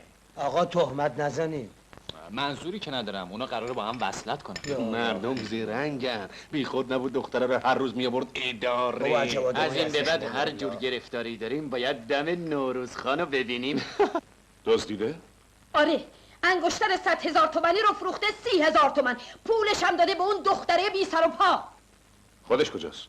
من از خونه انداختمش بیرون. ممکنه بیاد پیش تو هم باید بندازیش بیرون. اون نوروز خان صندوق دار دزد خودت هم باید بندازیش بیرون. همش زیر سر اونه. شنیدی چی گفتم؟ سلام. یه مش دزد دوره برای تو گرفتم. پسر دزدی، صندوق دار دزد. سلام. همه دزدن. تو متوجه نیستی. یه مش دزد دوره برای تو گرفتم. پسر دزده. دزده. پسر دزده. صندوق دار دزده. دزد. من پسر دزد نمیخوام. شما هم از حماقت این جوان خام استفاده کردین. صندوقدار شرکت باید مورد اعتماد باشه، اما شما دیگه مورد اعتماد نیستین. میدونین چرا؟ برای اینکه در این سرقت خانوادگی شما هم شریک بودین. من یه عمر با صداقت زندگی کردم. از این ماجرام هیچ اطلاعی نداشتم. پسر شما هم گناهی نداره. در این کار حسن نیت داشته. بفرمایید اینم پولتون. منم تو شرکتی که بهم اعتماد نداشتم 5,000 تومان مساعده گرفته بودی. تربیت.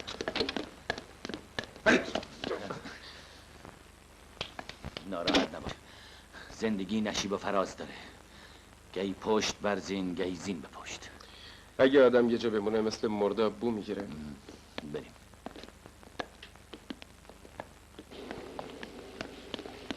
بفرمایید قربان. مرسی. قربان تبریک عرض میکنم. یه عرض خصوصی داشتم. با نفوذی که جناب عالی روی آقای رئیس دارید یه لطفی بفرمایید. باشه بعد. خیلی متشکرم. خداحافظ. لطفتون زیاد. خداحافظ. مرحبا.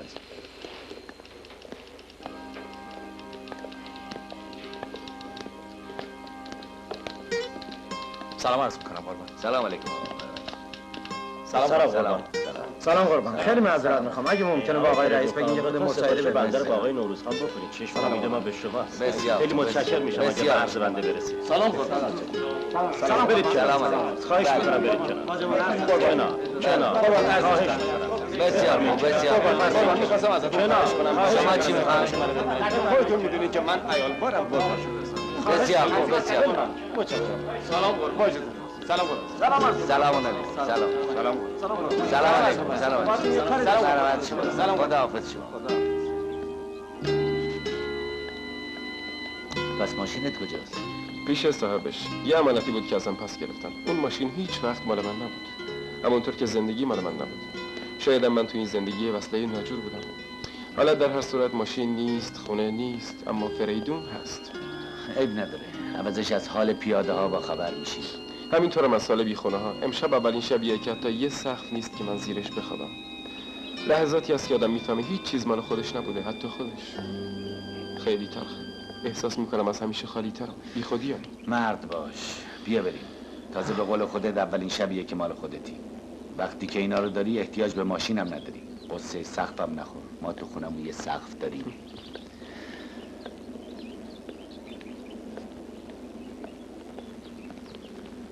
خدا شانس بده. ساعت 10 اومده، ساعت 11 داره میره. پارتیش کل. منم برای مساله باید بدم 4 تومنم که بابت لوله کشیه، 3000 تومن قسط اوله. 30,000 تومن چرا پس دادی؟ مال خودشون بود. مساعده رو چرا پس دادی؟ بابت گچ بود. مساعده رو چرا پس دادی؟ 3000 تومنم بابت گچ. اونجا نمیخوان دیگه من کار کنم. حقوق بازنشستگی تو که پیشخور کردی. شرکتم که نمیخوای بری، پس از کجا بخوری؟ از کجا قصه رو بدی؟ لا اله الا الله. آخه بابا ساختمون از کجا میخوای تموم کنی؟ بابا میذاری به بدبختیم برسن؟ برو عوضی حرفا به کارت برس، برو فکرشون کن. با کدوم برنج، کدوم هم، کدوم چراغ، با کدوم آشپزخونه؟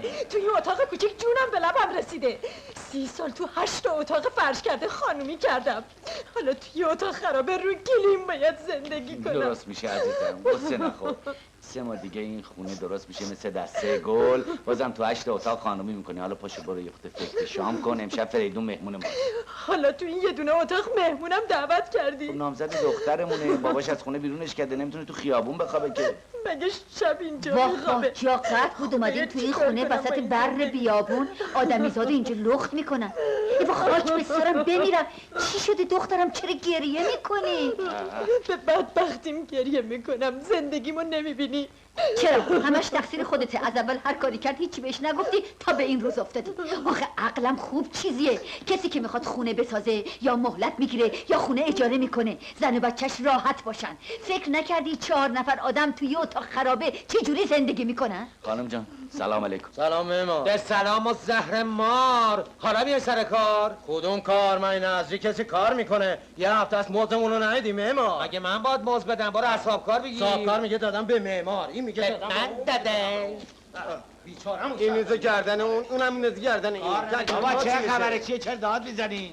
ده ناروز خان بیا جواب اینا رو بده. ما باشی باز جر داری میزنی. پیروز 5000 تومن دادم که حساب اینا رو صاف کنی. 500 تومنش دادم با آهنگر، 4500 تومنش مساله خریدم. ساختمون خرج داره. برای مساله که من چک وعده دار دادم این پول مال این بیچاره ها بود. آخه معمار باشی سزاواره که موزه این بیچاره ها رو بگیری بریزی تو جیبت. بریزم تو جیبم؟ من جیب لامصب این کار گذاشتم.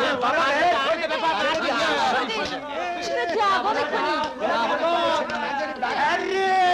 چی شده آقا؟ چه میدونم از پدردنت بپر. چی شده معمار باشی؟ از ابدیه گرامت بپر. فرنگیز خانم شما قضاوت کنی. روز اول تو خونتون گفت چند حساب میشه؟ 200,000 تومن. تا حالا 300,000 تومن دادم. اینی که ملازم میفرمایید. راست میگه آقا جون. این زندگی واسه اینا درست کردی. فرنگیز تو دخالت نکن. چی دخالت نکنم؟ با زندگی مردم چرا بازی میکنی؟ به تو مربوط نیست. خیلی هم به من مربوطه. ما با هم فامیلیم. تو فامیل که کلک نمیزنن. فرنگیز خفه شو. خفه شو برای که حرف میزنه. میدونی چیه؟ این آقا 2 تا خونه بسازه بفروش با این ساختمون شروع کرده و توش مونده. هر وقت حساب پول به میون میاد قولش یادش میره. دروغ میگم. خفه شو. چی شد فرنگیز جان؟ چی شد؟ ناراحت نباش. چه خبره نوروز خان؟ چیزی نیست. هیچی. فرنگیز جان ناراحت. 2 تا پیمونه برنج اضافه کن. فرنگیز هم امشب اینجاست. امشب اولین شب زندگیمونه. آره امشب شب عزیزیه. شب یکی شدن من و توه.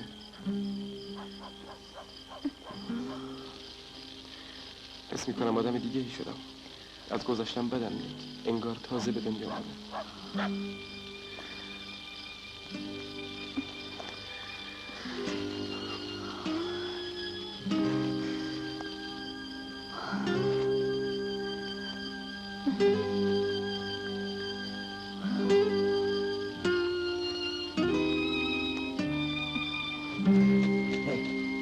اونجا رو حالا میفهمم که زندگی یه جور دیگه است. زندگی رو باید همینجاها پیدا کرد. اونا چی کار میکنه؟ فسق و فجورم. مگه خونه ندارن که اینجا خاک تو سری میکنن ها؟ لابد خرابه مزدش بیشتره. خرابه بیابون. چرا آه میکشی؟ یادم قضی فاطمه افتاد. زندگی رو باید تو چشمای تو پیدا. چشمای من دروغ میگه. نه هیچ وقت دروغ. ارباب چیه؟ چه خبره؟ اونجا فسخ و فجور میکنه، یعنی فسخ و فجور. آجار بزنی تو سرشون. آجار بزن تو سرشون؟ آره همچی بزنی که یامان بیارن. عجب دور زمونه شده. اینجا خوب نیست. عوضش هیچ کس اینجا نیست. فقط ستاره ها ممکنه به ما حسودیشون بشه. اون بیل اول من. بیا بالا. چطورش بپر. آره خودتون گردن خودت. چی شده؟ چی میزنید؟ چی میخواید؟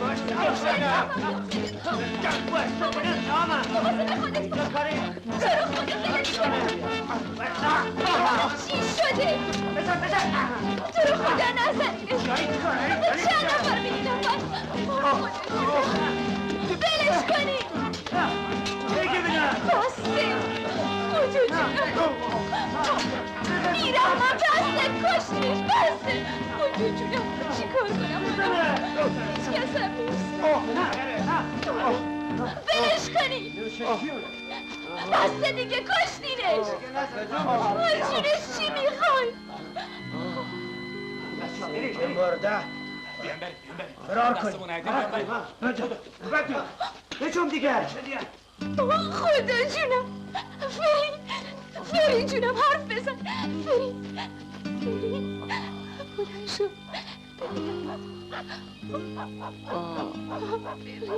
عوضش هیچ کس اینجا نبود. بلند شو تکیه‌تو بده من بلند شو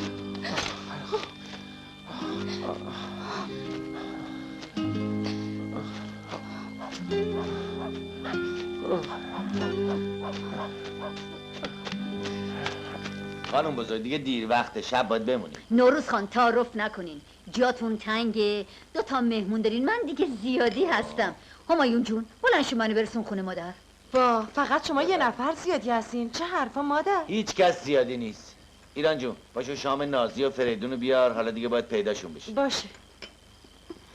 ماما خدا مرگم بره. چی شده نازی؟ داشتیم اینطوری شدی چند تا آدم با چوب ریختن سرمون. یا اینجا ببینم لابا دوست بودن. شاید شبگرد بودن. مادرشون بی زحمت یه حوله و یه خورده آب گرم بدین صورتشو پاک کنن. زود حالا باشین. دوست بودن یا شبگرد؟ نه دوست بودن نه شبگرد. این این دوستا چرا نمیان ما رو بزنن؟ ایوا پس آخه اینا کیا بودن ریختن سر شما؟ هر چی بوده تموم شده چرا بازخواست میکنی؟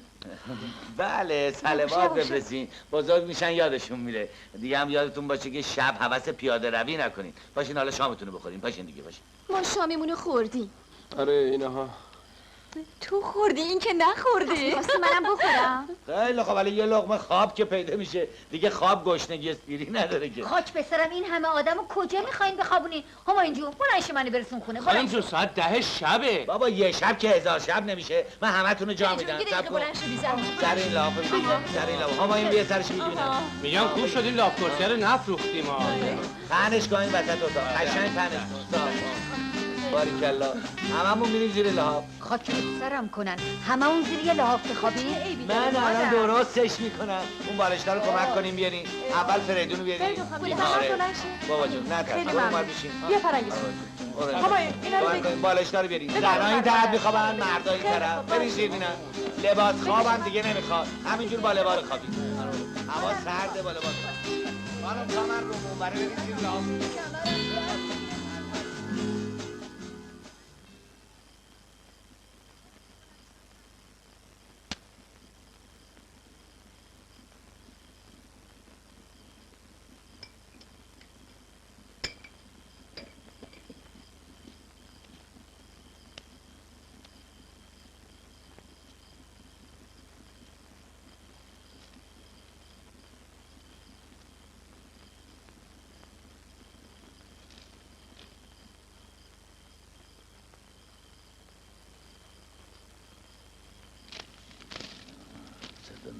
تومن 563.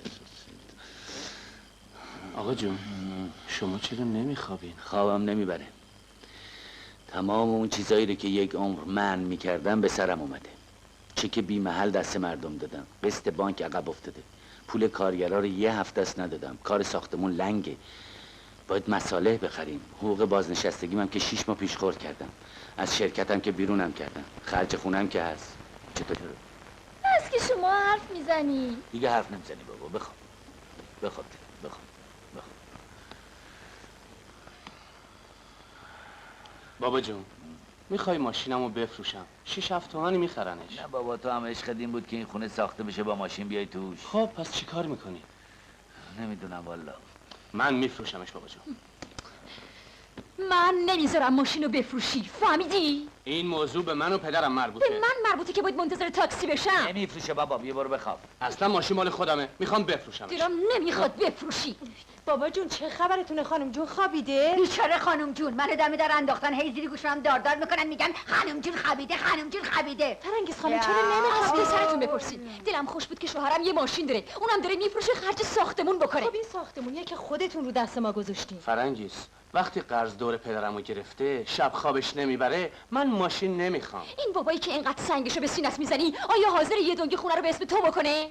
بابا من که این خونه رو با خودم تو گور نمیبرم، مال بچه‌هامه دیگه. 6 دانگش مال ایناست. نه خیر، یه دانگش مال منه. یادت رفته 20,000 تومن جیرینگی ریختم تو دستت؟ خانم یه دنگ این خونه 80,000 تومن میشه. 20,000 تومن شما با نزولش هم 80,000 تومن من نزول خورم. 20,000 تومن پول بی زبون ریختم تو دست این مرد، حالا به من تهمت میزنه. ایران همش تقصیر توئه. اگه نمیومدی گریه زاری کنی هرگز پول دست این مرد من نمیدادم. مگه تو گریه زاری کردی؟ این خانم جون بهت پول میداد؟ مردشور پول اون خانم جون رو ببرن که اگه میدونستم 70 سال سیاه نمیگرفتم. مردشور خودت ببرن با این خراب شده که برای دختر بیچاره من درست کردی. خانم جون آقا جونم در واقع برای راحتی مامان خودشو زحمت انداخته. خودش سرش بخوره، دختر بیچاره من آلاخون بالا خون کرده. برو خدا رو شکر کن که تو این خونه مهمونی ولی. بلا چی؟ بیرونش میکردی؟ جرأت داری بگو. با تیپا بیرونش میکردم. پس منم بیرون کن. خواهش میکنم شما بفرمایید. ایران بابا بجد یه چیزی بهش بگو. خانم جون مگه بچه شدی نصف شب کجا میخواید بریم؟ مامان شما یه چیزی بگو مگه نصف شب میشه تنها بره؟ منم باهاش میرم. بابا جون مامانم هم داره میره. چیکار کنم برم رو دست پاشو بیافتم؟ الهی این خونه رو سرت خراب بشه، الهی که چا زیر پات باشه. بابا راستی دارن میرن آخه. خیلی خوب برو برسونشون. بریم خودم نمیتونم توی خونه بمونم، ناراحتم.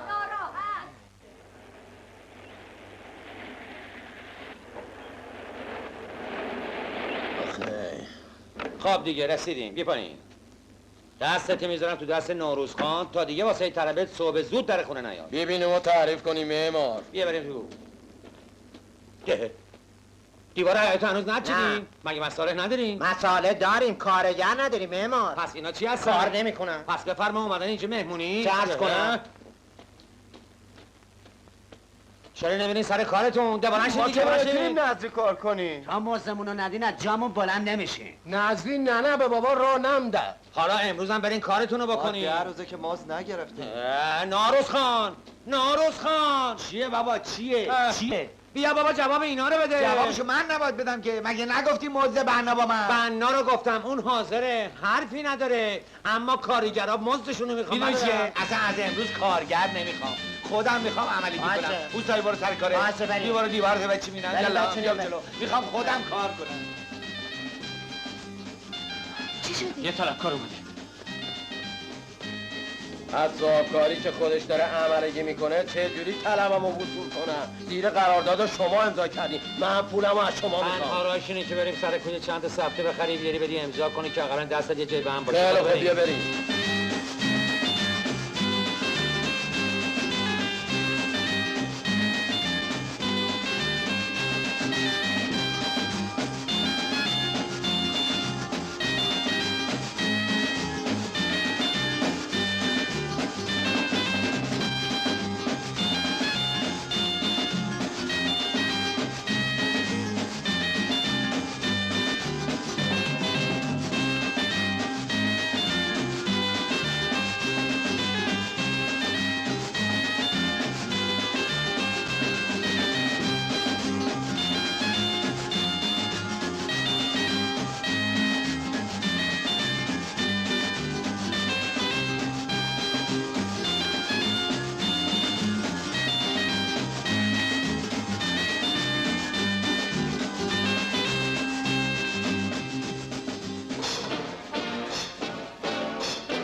شما نمیفرمی؟ نه من تو فامیل رو درواسی دارم. حالا ببینم شما میتونید تمامش رو وصول کنید. به من میگن اصلا خطی. من برای این کار کلی ابزار دارم انتخاب کنید.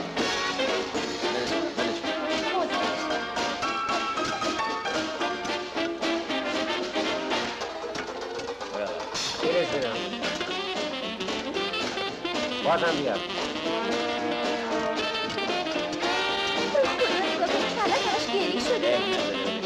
اینو بذار سر گلی نشه. کجا؟ بفرمایید. این دیگه چیه؟ تعرفشه. مشت 150 تومن، درفش 200 تومن، چاق و زامندار 700 تومن. نه یه خورده گرونه. نرخ معمولشه، همه جا همین قیمته. من تخفیف قائل شدم. شما ستون ملاحظات ملاحظه بفرمایید. فوش هم مجانیه. درفش سطحی 10% تخفیف، تا دسته 10% نازش است. میدونی من به اندازه همین مشت بودجه دارم. همین مشت کافی. خب اگه وصول نشد چی؟ کافیه همین اسباب و ابزار رو نشونش من بدی. اسباب و ابزار رو به کار میبرم. واسه ما خوبیت نره دست خالی برگرد.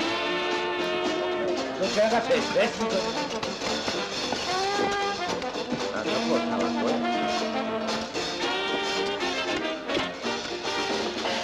نوروزخان کیه؟ نوروزخان کیه؟ برو از اونا بپرس.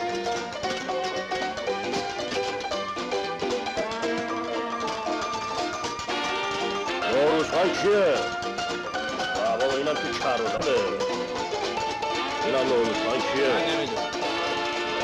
داداش نوروزخان کیه؟ اول اون رادیو رو خاموش کن.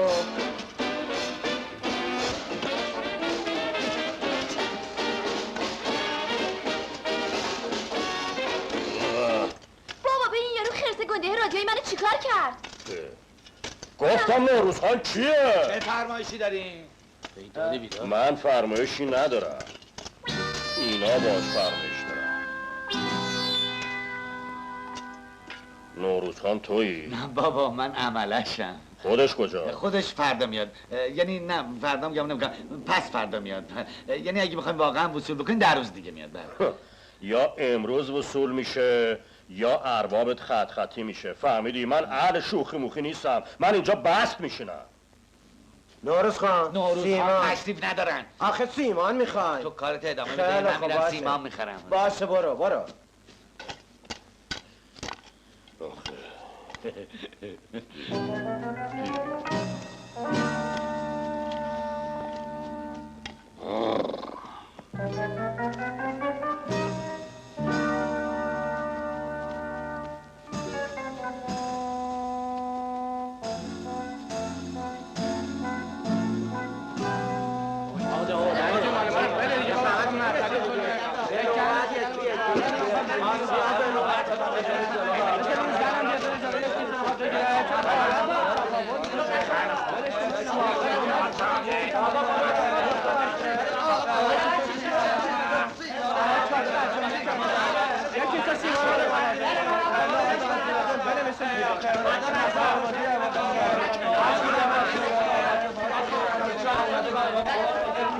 شیر مالیده خطیش میکنم. به خدا اگه امروز پول نده چکو میذارم اجرا. من گذاشتم اجرا اومدم اتمام حجت کنم. کسی که پول نداره غلط میکنه خونه میسازه. ولی نوروزخان مال مردم خور نیست. نداره که بده بابا.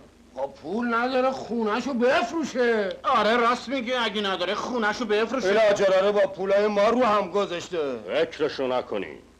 یا بدهیشو میده یا دست جمعی خونه رو سرش خراب میکنی.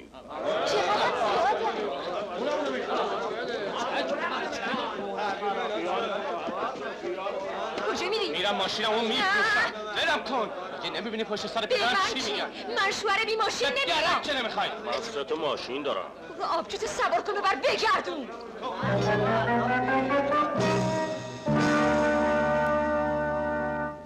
کجا میری؟ میخوام برم ماشین رو بفروشم. بیا بریم. نمیخواد بفروشی. آخه جواب طلبکارا رو چی میدی؟ پول ماشین تو جواب اینا رو نمیده. بیا بریم.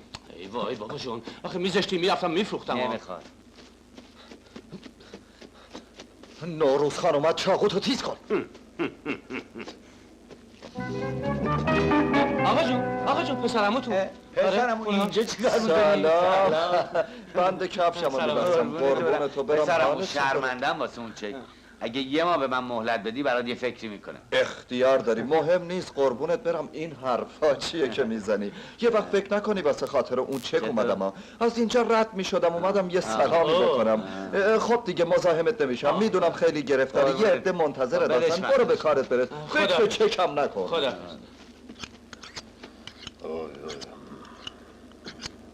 حسن آقا همچی که رسیده باید برای خدا یه کاری کنم خودمون زیارتون پخت باشه. خیلی خوب نارستان آمد به من چرک میزنی؟ چرا همچی میکنی؟ شیکم تو همینجوری پاره میکنی. این که شیکم من نیست، این کیسه سیمانه. بگی بس پایین ببینم چی میگن. آقایون چرا خودشون ناراحت میکنن؟ شما طلبکارین، من بدهکارم. این که بحثی نداره. الان ترتیبشو میدم. کاری میکنم که همتون راضی از این در بیرون برین. آقا شما چقدر میخواد؟ 22500 تومان. 22500. شما 5000 تومان. 7400 تومان. 7400. شما 17000 تومان. شما 15000 تومان. 15000 تومان. آقایون میتونن یه ما به من مهلت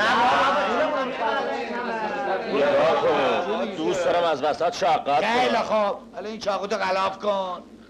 خیلی خوب. چش مهلت نمیدین دیگه. خیلی خوب. چرا؟ پولمون رو الان یه دقیقه صبر.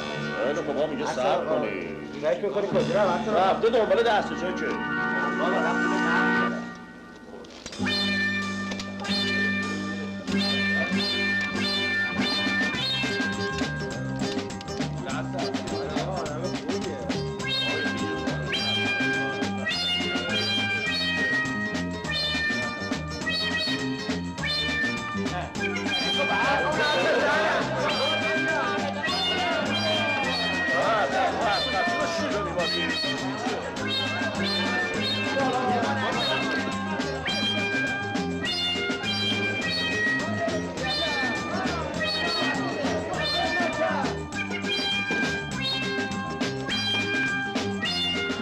چرا وایسادی؟ برو بریم.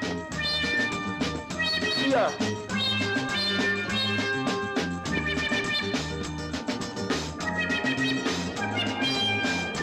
نگه دار. طلبکارا دنبال نوروزخان کردن. وقتی دل نکنی بپریم بالا. بپریم بالا. دیالا. برو نکنی. برو پایین است برو.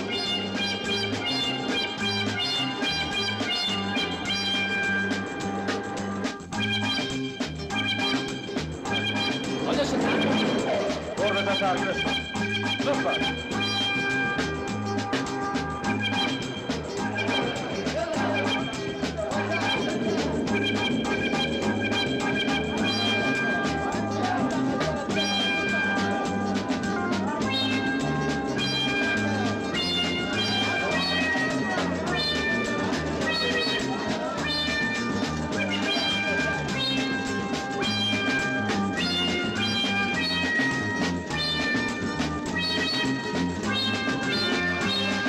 دستم بهش نرسید.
از کدوم ور رفتن؟ از این ور رفتن. نه بابا از اون ور من که رفتن. دیدم راست رفتم. بالاخره از کدوم ور برن؟ به نظر من از سه حال خارج نیست. یا از این ور رفتن یا از اون ور رفتن یا از راست دست رفتن. درد نکنه با راهنمایی کردن.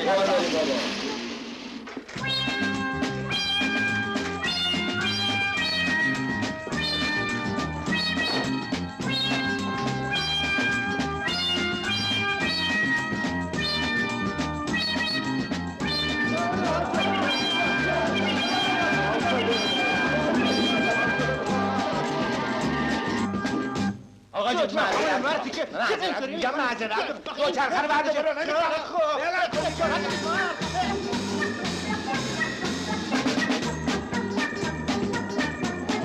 داداش یه پیرمردی تلفن هایی از اون طرف رفت.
يا ابو الفن باي دوشي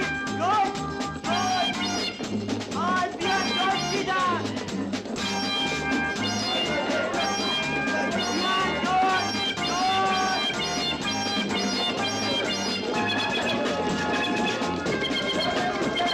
وقتی من سوار شده الان برم دست پاسیمان بیا پنجه نکنم بیا اینجا بیا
اوناشون بالا سرکار خودشه من تا دینار آخر پولم ازت میگیرم نمیخواد کسی بره بالا خودش الان میفته اون لاب بگیر بنده خودم بکشمش پایین بیام بریم بابا میفته پایین خودش گردن ما رو میگیره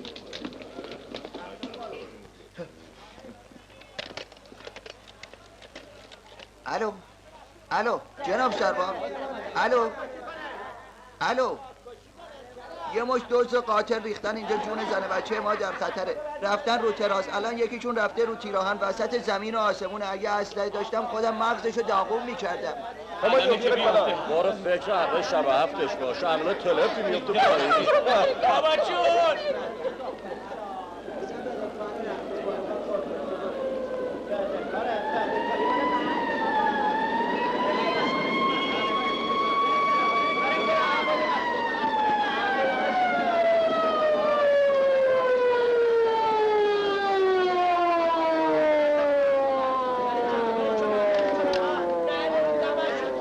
عجله کن.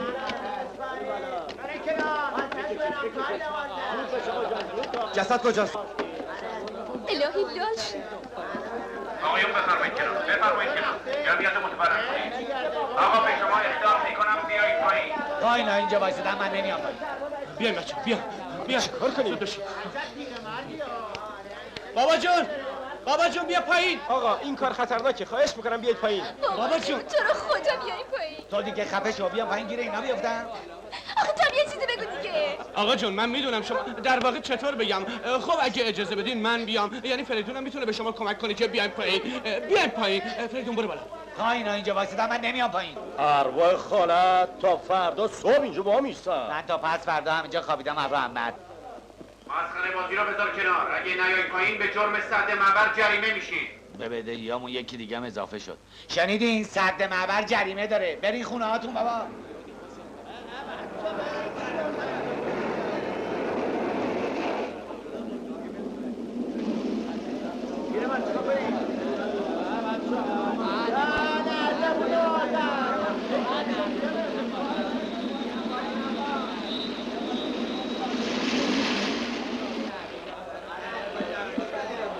جان سروانه اجازه میدیم برم از اون بالا بندازمش پایین. مطمئن شید. لطفاً نردبون آماده کنید.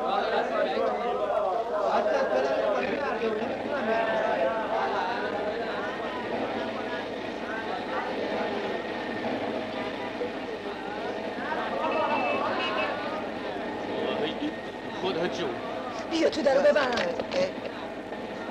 میخوام تمام لازم نکرده.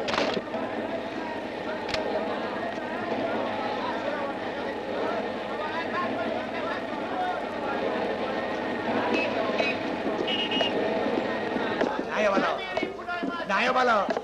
من نمیام پایین. آقا من نمیام پایین. اگه بیای بالا من خودم میندازم پایین. انداختم پایین. خودم میندازم پایین. برو پایین. من نمیام. تا اینا اینجا وایسادم من نمیام پایین. نمیام. تو هم برو تو. بکشین بالا. بکش بالا. کی گفت بکش پایین؟ بکش بالا. بکش پایین. چه کار کنیم الان؟ بکش بالا. برو پایین.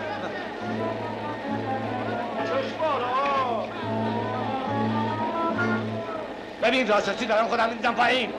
آقایون بفرمایید کنار متفرق بشید. خواهش میکنم بفرمایید کنار. بابا جون جون خودمونو بکشین پایین. بابا جونم جونش در خطر. یه وقت میفته میرسه. شما دیگه چی میگی؟ چرا خواهد بالا آمده؟ چه پولی میخوای؟ ولش کن بکش بالا. چی میخوای؟ من پولم میخوام. بکشش پایین. بکش بالا. نترس دستتو بده من.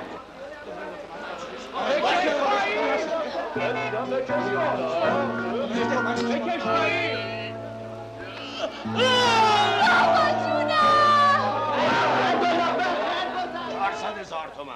400,000 تومان 450,000 تومان 500,000 تومان 550 560 561 600,000 تومان 600,000 تومان 600,000 تومان 600 فروخته شد. الحمدلله خدا رو شکر بدهیامون رو دادیم. 350,000 تومان هم واسمون. خب الحمدلله. بچه ها که خونه آپارتمانی و خونه مدرن میخواستن فرستادم سی خودشون. خودم اومدم دومت به همین خونه ای که یه روزی 300,000 تومان فروخته بودم 400,000 تومان خریدم. 50,000 تومان هم قرض بالا آوردم که باید قسطی بدم. خب خونه قدیمیه اما آدم توش احساس آسایش میکنه. بله. شما الان توی این حوض خونه نشستی احساس آرامش نمیکنی؟ چرا؟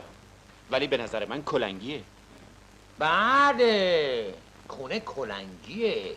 بهتر این خونه رو خراب کنین جاش خونه مدرن بسازین. چرا همچین کردی؟